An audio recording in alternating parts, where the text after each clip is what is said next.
Game changer pre event బాధితులకు ఘోర అవమానం జరిగింది. పరామర్శ కోసం పిలిపించినటువంటి డిప్యూటీ సీఎం పవన్ కళ్యాణ్ బాధితులను పరామర్శించకుండానే వెళ్ళిపోవడం పట్ల బాధిత కుటుంబం తీవ్రంగా కుంగిపోతుంది. ఈవేళ పిఠాపురంలో జరిగినటువంటి సంక్రాంతి సంబరాల కోసం పవన్ కళ్యాణ్ రావడం జరిగింది. ఈ నేపథ్యంలోనే అధికారులు పవన్ కళ్యాణ్ పరామర్శిస్తారని చెప్పి ఎవరైతే ఆ ప్రీ ఈవెంట్కి వెళ్ళి వస్తూ చనిపోయారో మణికంఠ, చరణ్ కుటుంబాలను ఉదయం తీసుకెళ్లడం జరిగింది. ఉదయం 7 గంటల నుంచి మధ్యాహ్నం 3 గంటల వరకు కూడా ఈ రెండు కుటుంబాలు కూడా ఆ పిఠాపురంలో నిరీక్షించిన పరిస్థితి అయితే ఉంది. అయితే సభ అనంతరం కేవలం నామమాత్రంగానే వచ్చి చూసుకుంటారులే అని చెప్పి ఎంపీ ఉదయం శ్రీనివాస్ చెప్పి వెళ్ళిపోయారని చెప్పి బాధిత కుటుంబం చెప్తుంది. చాలా అవమాన భారంతో కృంగిపోతున్న పరిస్థితి ఉంది. చెప్పండి, ఇప్పుడు ఉదయం మీ దగ్గరికి ఎవరు వచ్చారు, ఏం జరిగింది అక్కడ? రాత్రి ఫోన్ వచ్చిందండి. 5గురు వెళ్తే అందులో ఒక్కళ్ళే వెళ్ళాలి, ఒక్కళ్ళే వెళ్ళాలని చెప్పారండి. ఒక్కళ్ళే వెళ్ళలేమండి, మాకు ధైర్యం సరిపోవట్లేదు, మేము చెప్పలేమండి అంటే మా అక్క నేను వెళ్తే నన్ను ఒకదాన్ని పంపించారండి. మా అక్క కూడా అక్కడ ఉండిపోయిందండి. వేరే వాళ్ళు అక్కడ పంపించే వాళ్ళు పిలిచారండి. విఆర్ఓ గారు చెప్పారండి మాకు, మీరు రావండి, మాకు వద్దండి, సీఎం ఫండ్ ఏది ఇస్తానన్నారు, అక్కడ మీకు అక్కడ ఈవెంట్ జరుగుతుంది అక్కడ ఇస్తానని అన్నారు. మాకు వద్దండి, మాకు డబ్బులతో ఏం వద్దండి అంటే పోనీ మీకు ఏం కావాలో పోనీ మీరు వాళ్ళు మాట్లాడతారమ్మా, వచ్చి కలవండి అమ్మా, రండి అని చెప్తేనే బలవంతం పెడితేనే మేము వచ్చామండి. మా ఇంట్లో వాళ్ళు కూడా వద్దు వద్దు అన్నారండి. మేము కూడా వద్దంటే వాళ్ళ బలవంతం మీదనే మేము వెళ్ళామండి. మాకు ఇష్టపూర్వకంగా మేము వెళ్ళలేదు. ఎన్ని గంటల సేపు, ఎన్ని గంటలకు వెళ్ళారమ్మా? మార్నింగ్ 7ంటికే వచ్చండి అంటే మార్నింగ్ 7ంటికే లేపారండి. 7ంటికి వెళ్తే 7:30, 8ంటికి అక్కడికి చేరుకున్నాం. అక్కడికి చేరుకున్నాక ఒక్కళ్ళనే పంపించారండి. గేట్ దగ్గర నుంచి కూడా మాకు ఒక్కళ్ళే వెళ్ళాలి, ఇద్దరే వెళ్ళాలని చెప్పారు. విఆర్ వాళ్ళు కూడా మాకు పంపించండి. మీటింగ్ జరిగింది, పవన్ కళ్యాణ్ వచ్చారు, మిమ్మల్ని పరామర్శించి కనీసం ఓదార్చారా? ఏమైనా మాట్లాడారు? మీరు చూసే ఉంటారండి న్యూస్లోని, స్టేజ్ మీద కూడా పవన్ కళ్యాణ్ సార్ ఏమీ చెప్పలేదండి. ఇలా ఈ ఇన్సిడెంట్ అయిందని ఏమీ చెప్పలేదు. మీతో మాట్లాడారా? మీరు చూసే ఉంటారు కదండి, అక్కడ ఏడీబీ రోడ్డుకి వెళ్ళారు, ఏడీబీ రోడ్ నుంచి వచ్చారు. ఈవెంట్లో కూడా ఏమీ చెప్పలేదు, దీనికోసం చెప్పలేదు, తిరుపతి గురించే చెప్పారండి. మావి ప్రాణాలే కదండి, మా తమ్ముడే కదండి, మా సొంత తమ్ముడండి, దేనికి అడగలేదండి. వెళ్ళిపోతూ జనాల్లో వీళ్ళేనండి మొన్న ఇలా అయ్యిందండి అంటే అప్పుడు నేను చూసుకుంటాను అన్నారు. ఉదయ్ శ్రీనివాస్ గారు వీళ్ళు ఇద్దరు ఫ్యామిలీలకి ఇల్లు లేవండి అంటే చూసుకో అమ్మా అంటే చూసుకుంటాను అని అన్నారు. ఏమీ మాట్లాడలేదండి. వాళ్ళ అమ్మగారు కూడా. మీరు చెప్పండి, పవన్ కళ్యాణ్ పిలిచారనే కానీ చాలా ఆశగా వెళ్ళుంటారు, కనీసం కొంత ఓదార్పు లభిస్తుందని చెప్పి మీరు ఆశించారు. అక్కడ ఏం జరిగింది? ఏం జరిగిందంటే రాత్రి ఫోన్ రాగానే మేము వెళ్ళమని మా ఆవిడని నన్ను రమ్మంటే ఇంకా తను రానని రాత్రి చాలా పేజీ పెడితే సరే మేము వెళ్తాంలే పిల్లల్ని తీసుకొని అని చెప్పి పొద్దున్నే 7:30, 8 గంటలకు అక్కడ ఉండాలంటే బయలుదేరి లేపి మా పిల్లల్ని తీసుకొని రెడీ చేసి టిఫిన్ కూడా చేయకుండా బయలుదేరి వెళ్తే ఈ ఎంఆర్ఓ ఆఫీస్ దగ్గర నుంచి మళ్ళీ వాళ్ళు మమ్మల్ని అక్కడికి రమ్మన్నారు. ఈవెంట్ దగ్గరికి వెళ్ళిన తర్వాత ఆ పోలీసు వాళ్ళు మిమ్మల్ని ఎవరు రమ్మన్నారు ఏంటి అని అడిగితే ఇలా అని చెప్తే అక్కడ మళ్ళీ కొంచెంసేపు వాళ్ళు మాట్లాడుకొని మీరిద్దరు ఒకళ్ళు వెళ్ళాలన్నారు. ఒకళ్ళు వెళ్తే ఏం సరిపోద్దండి, ఇద్దరైనా పంపించండి అంటే అప్పుడు మా పాపని నన్ను పంపించిన తర్వాత స్టేజ్ దగ్గరికి వెళ్ళిన తర్వాత అవతల పక్కన కిందన కూర్చోబెట్టి ఏదో కంచేపు ఏదో ముస్టోడికి మళ్ళీ కూర్చోబెట్టారు. తర్వాత మళ్ళీ కంచేపాకి ఆ వెనకాల కూర్చోబెట్టారు. తర్వాత మళ్ళీ లాస్ట్లో పవన్ కళ్యాణ్ గారు వచ్చి ముందు బయటకు తీసుకొచ్చి ఈ పక్కన కూర్చోబెట్టారు. ఈ పక్కన నుంచి ఎండలో నుంచోబెట్టి మళ్ళీ ఆ పక్కన కూర్చోబెట్టారు. మొత్తం కూర్చోబెట్టి 3:30 వరకు అలాగే కూర్చోబెట్టారు. ఆయన స్పీచ్ అయిపోయిన తర్వాత మెట్లు దిగేటప్పుడు మటుకి సార్ రమ్మంటున్నారు అనేటప్పటికి మెట్లు గుంపులో మనకి ఏం తెలుస్తుందండి, ఆ గుంపులో గుద్దుకుంటూ వెళ్ళిపోతే మేము తప్పించుకొని మళ్ళీ సార్ ఆగుతారేమో అనుకుంటే ఏదో ఎన్నికైనా జరిగింది నీకే జరిగింది అంటే 2 ముక్కలు ఏం తెలుస్తుంది కంగారులో. ఆ కంగారులో మేము సరే అనేటప్పటికి మా ఉదయ్ శ్రీనివాస్ గారు ఏమన్నారు, వాళ్ళేనండి మనం జరిగింది, వాళ్ళకి ఇల్లులు కట్ట ఏమి లేవు అని చెప్పి అంటుంటే సరే నువ్వు చూసుకో అంటే మరి మనకి అక్కడ భరోసా ఏముంది చెప్పండి. ఆయన పలకరిస్తారు మేము అనుకున్నారా?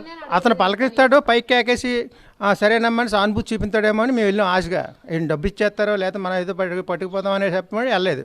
ఇక్కడ మేము వెళ్ళకుండా రోజుని అక్కడికి వెళ్ళాం. అదేనండి మెయిన్. మీరు వెళ్ళినట్టున్నారు కదా, కనీసం మంచినీళ్ళు ఇచ్చారా? ఏంటి మీ పరిస్థితి? వెళ్ళాం సార్, అసలు లోపల పంపడమే మహా కష్టం మీద వెళ్ళామండి. అండి నాకు ఆరోగ్యం బాగోదండి, కిడ్నీ పేషెంట్ అండి, పాస్ కడుపు నిండా ఉందండి, బయటకు కూడా పంపలేదండి. అసలు అక్కడ పోలీసు వాళ్ళని అడిగితే నువ్వు బయటకు వెళ్ళావంటే ఇంకా లోపల రానంత కుదరదు, లేదండి ఏమీ లేదండి. తిండి అంటే వాటర్ బాటిల్ ఏదో మిక్చర్ ప్యాకెట్లు లోపల విఐపీలో ఇచ్చారు అంతే అండి. భోజనం ఏమీ లేదండి. ఇంకంతే అండి, అలా కూర్చున్నామండి. చూసిన తర్వాత పవన్ కళ్యాణ్ గారి గురించి చూస్తున్నాం. చూసిన తర్వాత ఆయన వచ్చిన తర్వాత కనీసం ఏడీపీ రోడ్లో ఆగారు ఆయన.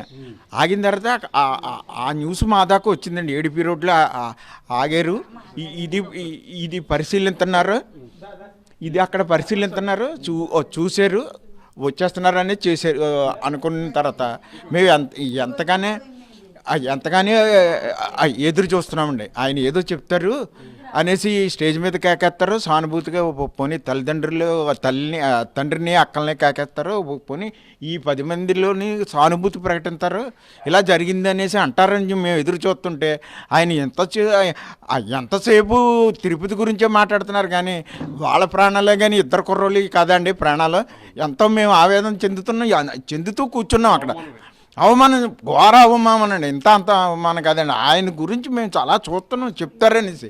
ఈ లోపల ఏమి చెప్పలేదు, తిరుపతి జరిగిందే చెప్తున్నాడు. తిరుపతియే ప్రాణాలండి, దాని ముందే కదండి జరిగింది, ఇన్సిడెంట్ జరిగింది. అది కనీసం కుర్రోళ్ళు ఇలాగ వస్తున్నారు, వచ్చినప్పుడు జాగ్రత్తగా రండి, ఇప్పుడు వెళ్ళి వాళ్ళని జాగ్రత్తగా వెళ్ళండి. ఆ రోజు చెప్పారు ఈవెంట్లని. అదే మాట ఇక్కడ కూడా ఇద్దరు కుర్రోళ్ళు పోయారు, అది చూసుకోనని మీరు జాగ్రత్తగా వెళ్ళండి అనేసి మాకు సానుభూతి చెప్పి ఆ ప్రకార సంతాపం చెప్పి కనీసం మమ్మల్ని వాదాడితే మేము చాలా సంతోషించేవాళ్ళం. చాలా దుఃఖంలో ఉన్నాము. చాలా బాధాకరమైన విషయం ఆయన మాట్లాడకపోవడం చాలా బాధాకరమైన విషయం అండి. మీకు చెప్పండి అమ్మ, ఖచ్చితంగా మీ కుటుంబాన్ని అవమానభారంగా ఉందా? చాలా కుంగిపోతున్నారా? అది అవమానమే కదండి. మేము పొద్దున్న 7ంటికి వెళ్ళామండి, కనీసం ఎవరు రెస్పాండ్ అవ్వలేదు. వీళ్ళిద్దరిని లోపలికి పంపించారండి. నేను ఏమో అక్కడ కూర్చున్నాను, అలా కూర్చొని 1-2 గంటలు కూర్చున్నాక VIP దాంట్లోకి వెళ్ళానండి. వెళ్ళిన తర్వాత వీళ్ళు మాట్లాడతారు, వీళ్ళు వెళ్ళి ఏదన్నా అనుకుంటే అసలు ఒక్కసారి కూడా అనలేదు.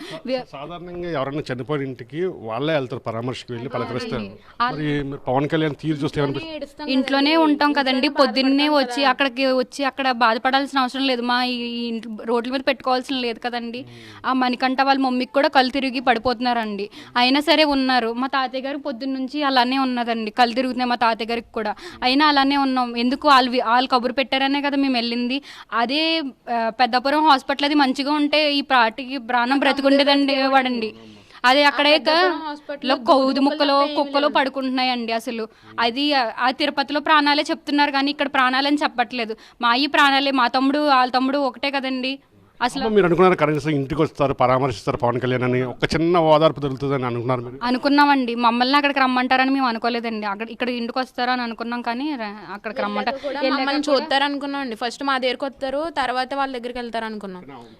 లాస్ట్ వరకు కూడా లేరు కదండి, లాస్ట్ వరకు ఉన్నాం ఓదార్పు కోసమే కదా. స్టేజ్ మీద చెప్పినా సరిపోయేదండి. ఆ తిరుపతి గురించి చెప్తున్నారు, మేము మా ఈ ప్రాణాలే కదా, తిరుపతి తిరుపతి తిరుపతి అన్నారు.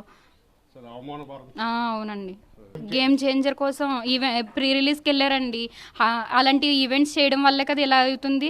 అక్కడ అంటే చాలా ఇష్టం అండి మా తమ్ముడికి, అందుకే వెళ్ళాడండి. మా తమ్ముడి పేరు కూడా చరణేనండి.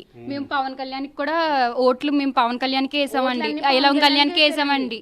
అలా చేస్తే ఇలా చేస్తున్నారండి ఆయన. ఓకే, ఇప్పుడు పవన్ కళ్యాణ్ మాటలకి చేతలకి తేడా ఉందంటారా? ఏంటండి, మాటలకి ఆచరణకి తేడా ఉందంటారా? ఉన్నదండి, చాలా తేడా ఉన్నాయి. అయితే మేము అనుకోలేదండి. ఓటు అనవసరంగా వేసామనిపించిందండి ఆయనకైతే మాత్రం. మేము అనుకున్నది వేరు, జరిగింది వేరు. ఎలక్షన్ జరిగింది ఒకలా జరిగింది. చాలా ప్రభుత్వం మారిన తర్వాత మనకు అన్నీ బాగుంటాయి, భరోసా బాగుంటుంది అనుకున్నాం. కానీ భరోసా అయితే ఇలా కుర్రోళ్ళు చచ్చిపోయినా సరే స్పందించకపోతే ఇంక ఈ ప్రభుత్వం మనకి ఏం చేసినటువంటి లెక్క అసలు. అదండి, మేము డబ్బులు ఏమి ఇస్తారని అనుకుని వెళ్ళలేదు. కనీసం ఇక్కడికి వచ్చి పలకరిస్తారని చాలామంది మా జనంలో అనుకోవడం, ఫోన్లు రావడం ఇవన్నీ జరిగాయి. కానీ ఇక్కడ రాకుండా అక్కడికి రమ్మని కబురు పెట్టిన తర్వాత కూడా, అక్కడికి వెళ్ళిన తర్వాత కూడా మమ్మల్ని అవమానపరిచినట్టే కదండి. అదండి, అసలు మేము శుక్రవారం బయటికి వెళ్ళకూడదు, అసలు ఇవాళ ఇంకా మైళ్ళు ఉన్నట్టు లెక్క. కానీ అలాంటిది రమ్మన్నారు కదని మేము తెలిసిన వాళ్ళు కారు కట్టించుకుని వెళ్ళాం. అయినా పని అవ్వలేదండి, పని అవ్వలేదు. కానీ అతను ఎలా ఉన్నారని ముందు పలకరింపు లేదు, తర్వాత పలకరింపు లేదు, వెళ్ళిపోతున్నాడు అంతే. ఆయన అంతే అండి, పలకరింపు వస్తే మీకు పలకరింపు స్టేజ్ మీద రమ్మనండి. మొన్న పోయిన కూరల తాలూకా వాళ్ళు వచ్చారు, 2 జంటలు 2 ఫ్యామిలీలు. వాళ్ళని ఓదార్చాలి, చెక్కులు ఇవ్వాలి, ఏదో చేయాలి, ఏదో వాళ్ళకి ఏదో అడుగుతారు. ఆ భరోసా చూద్దామని చెప్పి ఏమీ లేదు. ఎలా జరిగింది అని అడగలేదండి, ఎలా జరిగిందని అడగాలి కదండి. కనీసం అక్కడ చూసారండి, ఏడీబీ రోడ్ చూసారు, చెప్పాలి కదండి ఎందుకు చూసారు, ఇలా అయ్యిందనే కదా చూసారు. ఏదైనా ఇప్పుడు రోడ్లు చూసారండి, ఇప్పుడు ఏం చేస్తున్నారు వాళ్ళు, ఇప్పుడు రాజకీయాలు అయ్యి చేయడానికి జగన్ రోడ్లు బాగేయలేదు, మేము బాగా వేసేస్తున్నాం అది ఇది అని చెప్తున్నారు. అక్కడ చూసిన అతను ఇక్కడ మాట్లాడాలా లేదండి, అక్కడికి వచ్చేటప్పుడు ఇక్కడికి మర్చిపోతారా అండి? రైట్, ఇది మనం చూస్తున్నాం. చాలా తీవ్రమైన ఆవేదనలో చరణ్ కుటుంబం ఉంది. మణికంఠ కుటుంబం కూడా పవన్ కళ్యాణ్ వచ్చి పరామర్శిస్తారని చెప్పి వేదిక వద్ద ఎంతో గంటల తరబడి ఆశగా నిరీక్షించిన పరిస్థితి. అయితే పవన్ పట్టించుకోకుండా కేవలం నా మాత్రమే ఎంపీ ఉదయం చూసుకోమంటూ చెప్పి వెళ్ళిపోవడం వీరు జీర్ణించుకోలేని పరిస్థితి అయితే ఉంది. ఇది ఒక అవమాన భారంగా అటు చరణ్ మణికంఠ కుటుంబాలు భావిస్తున్న పరిస్థితి కనిపిస్తుంది. జర్నలిస్ట్ వెంకటరామ్తో కలిసి కరస్పాండెంట్ రాజు, సాక్షి టీవీ, కాకినాడ నుండి.